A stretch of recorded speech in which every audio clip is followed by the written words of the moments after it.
So hello everyone, welcome back to all you board regulatory bodies, and today we are going to discuss a very important thing from the point of view of RBI Grade B 2024. So phase 1, phase 2 जब आप prepare कर रहे हो, the most important thing which comes up in your mind, what are the marks I should be targeting, right? तो toppers को कितने mark मिले हैं, कट ऑफ कितना है, कट ऑफ एनालिसिस तो हमने कर ही लिया. आपको भी पता होगा कि फेज 1 के सेक्शनल ओवरऑल कट ऑफ कितना है, फेज 2 के कट ऑफ्स कितने.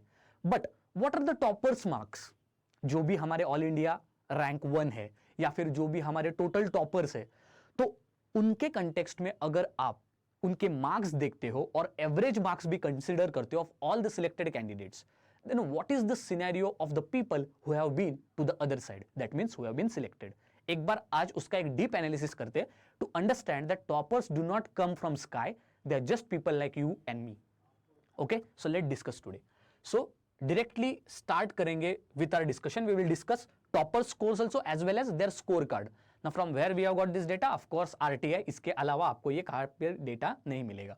So we have scanned it and we have made a table so that आप screenshot कभी भी ले सकते हो so that you understand. ठीक है भाई, अगर ऑल इंडिया रैंक 1 को इतने मिले हैं, अगर किसी टॉपर को इतने मिले, I will be targeting this much marks. ठीक है, so let's try to discuss here for phase 1.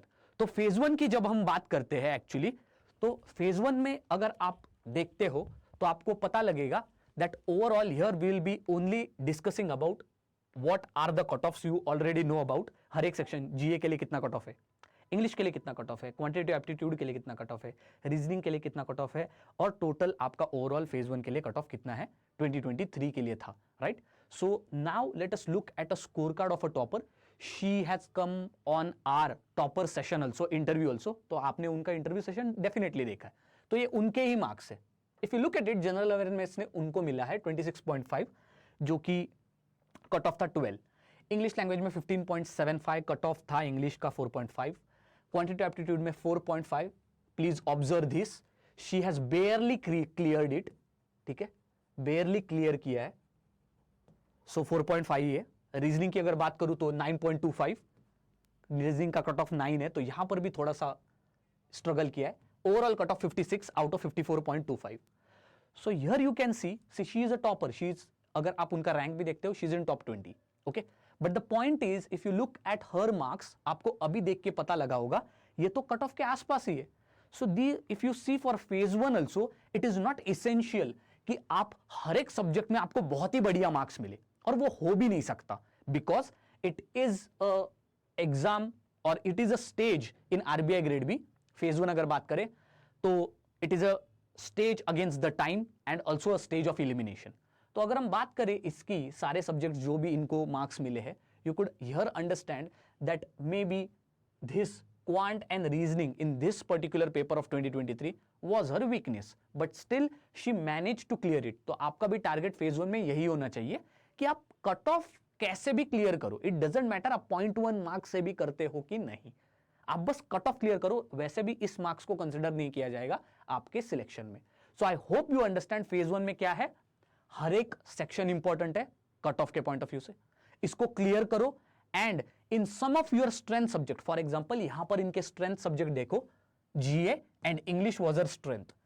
इनमें इनको कट ऑफ से भी बहुत ज्यादा मार्क्स मिले और इसके वजह से इनका टोटल ओवरऑल कट ऑफ से ज्यादा है, 54.25 से ज्यादा है 56, and she has cleared phase 1 and gone for phase 2. So now for phase 2 also, here we will be looking at the cut off each section, each subsection, and also overall cut off also we will see for all India rank 1. For written topper, written जो आपका phase 2 होता है, तो वहां के जो return answer में जो भी टॉपर है उनके मार्क्स देखेंगे, एंड ओवरऑल हर एक सेक्शन में हाईएस्ट मार्क्स कितने वो भी हम कंपेयर करेंगे. ठीक है, so analysis of marks of selected candidates and that also for phase 2. Before that let me just tell you, अगर आप फेज 2 की बात करते हो तो phase 2 is for 300 marks. We all know about it.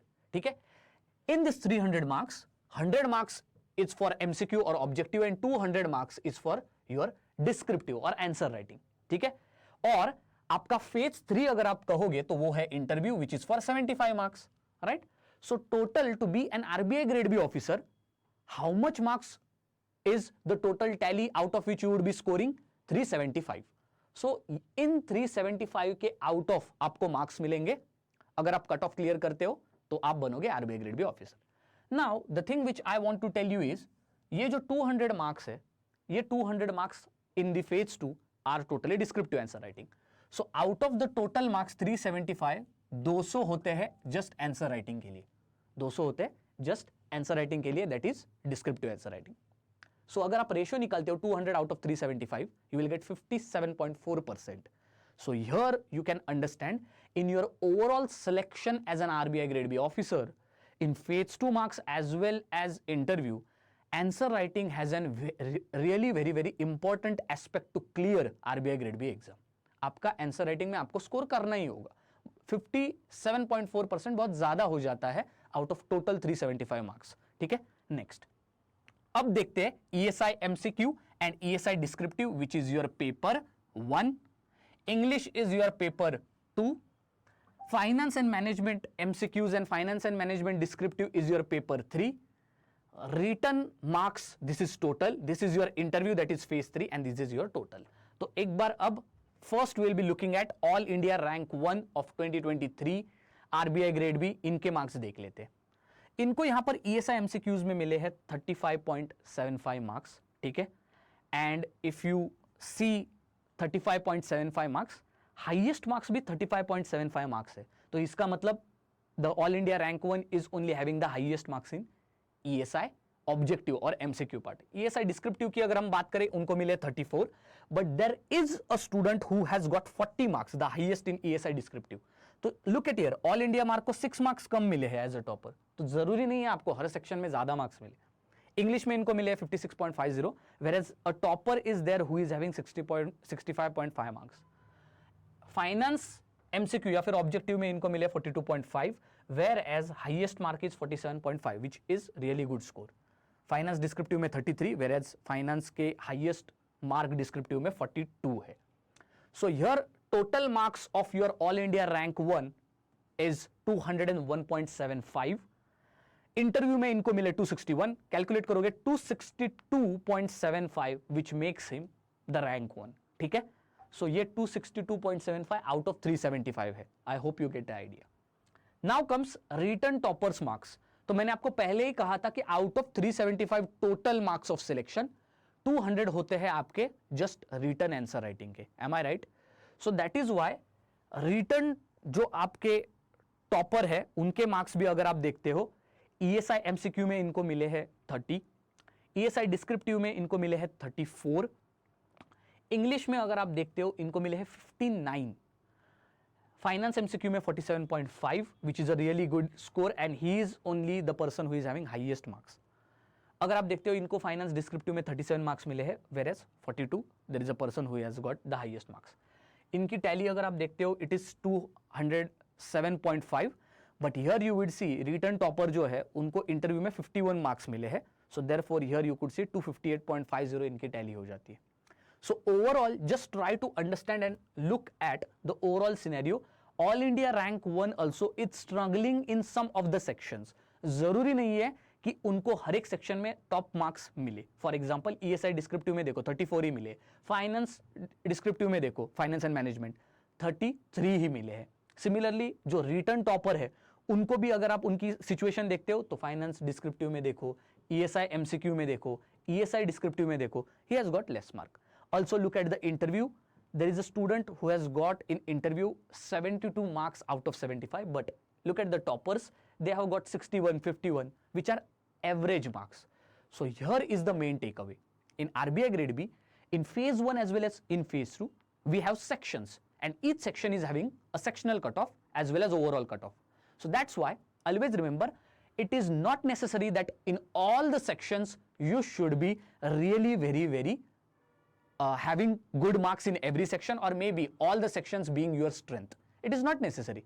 There would be some sections which are your strength. For example, maybe English, finance, management.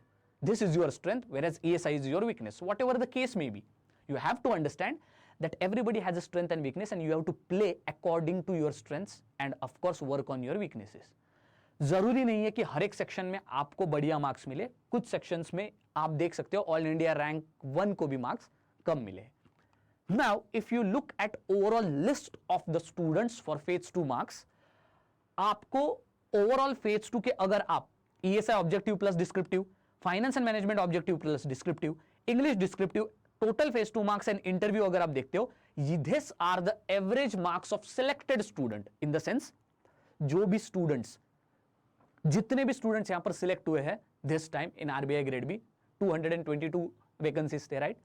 All these students, if you consider the mark and if you take an average, ESI total MCQ भी और descriptive भी, out of 100 51.5 was the average. Finance and management अगर आप देखते हो 71.3 was an average. English अगर आप देखते हो 56.5 was the average. Total phase 2 का अगर आप tally देखते हो 178.9 और इंटरव्यू का था out of 75 50.5. टोटल अगर आप करते हो तो 230.3 और ये मार्क्स भी आपके कट ऑफ से ज्यादा है, mind you 229, right? So in this way you will understand कि जरूरी नहीं है कि आप सारे सेक्शंस में टॉपर हो या फिर स्मार्ट हो. जरूरी ये भी नहीं है दैट इन ईच और any of the section you have to score really very very high. Even consistently if you are scoring in every section and that also average scores if you are bringing, you will become an RBI grade B officer. This is what these average marks of all the students are saying about. Also this will give you an idea that this could be your target marks जिसके ऊपर आप score करना चाहोगे. For example कल अगर मैं किसी को भी पूछता हूं कि ESI ऑब्जेक्टिव और डिस्क्रिप्टिव में कितने मार्क्स लाने होंगे आपको इन टोटल ESI में, सो 100 marks out of 100, anybody if he wants to get selected he has to score above 51, or if he wants to target he can target 60 marks. Finance and management अगर आप देखते हो तो average student में students को 70 मिले हैं, right, out of 100. So definitely he can try above 70. English में 56 मिले तो he can try above 65 out of 100. Total phase 2 अगर आप देखते हो 178 तो आप बिंदास्त 180 185 प्लस टारगेट कर सकते हो. इंटरव्यू में 50 एवरेज है तो आप 60 ओवरऑल टारगेट लेके चल सकते हो. 10 marks extra, 5 marks extra on this every mark, क्योंकि ये एवरेज है. तो एवरेज के ऊपर अगर आप 5-10 मार्क पकड़ोगे तो ही तो सिलेक्शन होगा, right? So this you can definitely do. Then comes some example of the toppers. हमने 3 टॉपर्स का एग्जांपल लिया है, ठीक है? Now these all the 3 students are from top 20, not top 10. Top 10 की बात नहीं कर रहा हूं, टॉप 20 टॉपर फेज 2 के, जिनके बारे में हम देख रहे हैं. Not just phase 2, complete selection, okay? Overall 2023 का फाइनल रिजल्ट है, उसके टॉप 3 ये स्टूडेंट्स है आउट ऑफ 20 रैंकर्स. एग्जांपल है, टॉपर्स के स्कोर कार्ड भी दिया है और मार्क्स भी दिए. अब आपको मैं एक चीज, I will give you an very deep insight. What is the insight? That there are some toppers who have got in a particular section very less mark but still they have cleared, okay? So जरूरी नहीं है, एक आध दूसरा blunder हो सकता है किसी सेक्शन में, but it doesn't matter. So this is how you can understand that toppers are not the students who are efficient or really good in all sections. जरूरी नहीं है. You can even get consistent average marks and clear it. You can even score or outsmart in one subject and get very poor in other subject. The thing is only that you should know the targeting marks and you should clear those. ESI MCQ, look at the topper one. He has got 21 marks. This topper one is average guy. Our topper one is average guy. I call him average guy.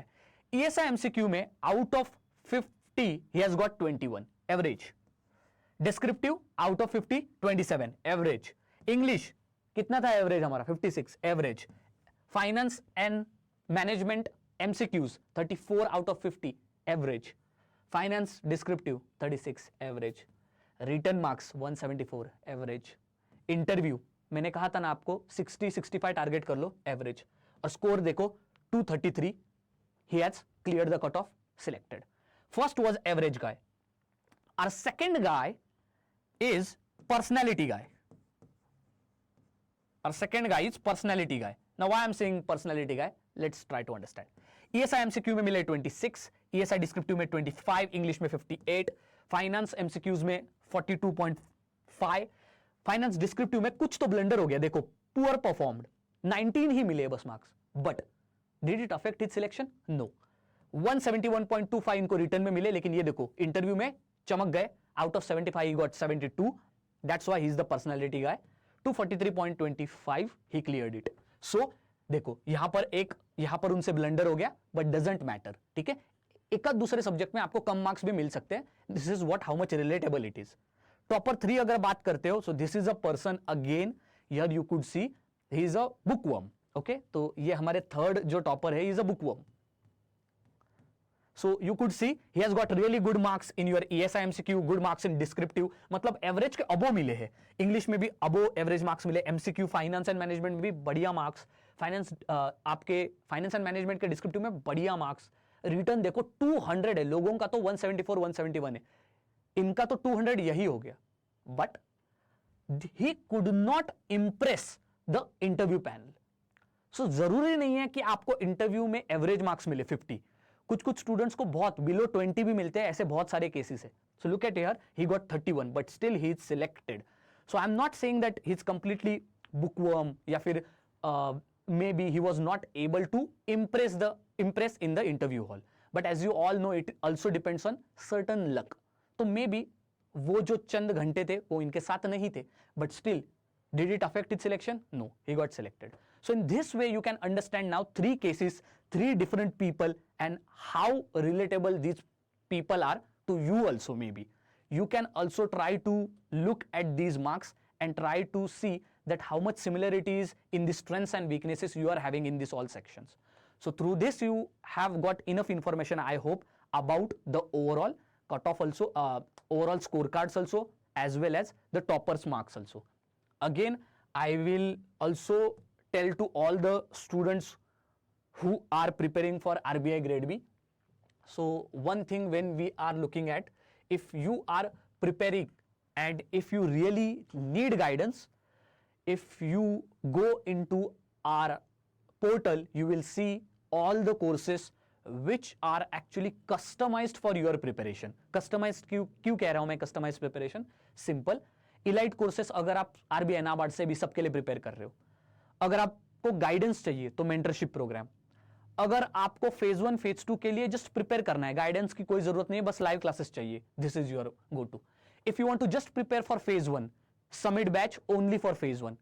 If you want just to prepare for GA, just I want GA preparation, then here GA foundation batch by Lakshmi ma'am as well as Pooja ma'am. If you want to just need the YouTube current affairs PDF bundle, for example you are saying that sir I am doing self study, but YouTube पे जो भी classes Pooja ma'am, Lakshmi ma'am और आप सब लोग लेते हो, we need PDFs of all those or maybe notes of all those YouTube classes. Definitely ये कोर्स हो गया। So these all the courses are according to your requirement, आपको जो चाहिए we are providing that, definitely this would be of great deal to you. Thank you very much, see you next time.